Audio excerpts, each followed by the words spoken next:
जय जगन्नाथ मु दिवाकर दास आपण मानक प्रणाम करुच्ची। आज आलोचना करबा एक सुंदर विषय भूल रे भी करंतु नाही एही पांचटी काम शोइबा समय रे।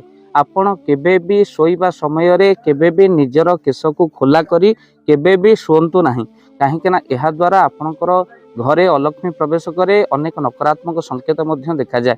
शास्त्र मध्य बारण करा जायछि नारीटी केश खोली बुलिबा कथा न आउ केश खोली मध्य शयन करबा कथा नुहे। तो आपण केबे भी एई भली भाबरे करंतु नाही केश खोली केबे भी नारी माने शयन करंतु शोइबा पूर्वरु केबे भी आपण माने कोन करंतु ना बिना गोड़ धोई हस्तपाद न धोईकी केबे भी शुअंतु नाही। या द्वारा मध्य बहुत क्षति होता है।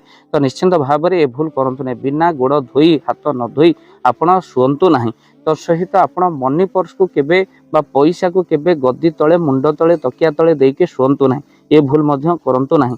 आउ आपणकर अनेक लोकंकर जोता कौन करती ना मुंड पाखरे से माने रखती जमा भी से भली भाव में शोया पूर्व करंतु नहीं। राति रे शोइबा समय रे आपण माने मन रखि थांतु इष्टों को स्मरण करंतु भगवान को नाम जप करंतु आउ तसहित प्रभुंकर नाम गुण कीर्तन करंतु किछि क्षण आपण शज्यार ऊपर बसी इष्टों को स्मरण करू बिना भगवान को प्रार्थना बिना केबे भी शयन करंतु नाही।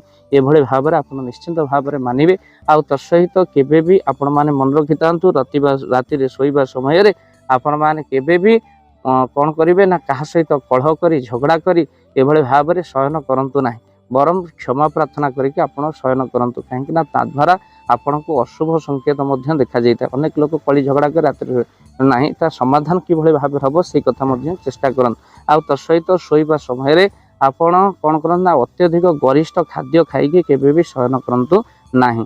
सांगे सांगे खाई आपण शुअंतु नाही किछि क्षण बसंतु बा एपट सेपट हूँ और जाके शयन करंतु तेणु शोइबा पूर्व सांगे सांगे खाई केबे भी आपण शुअंतु नाही।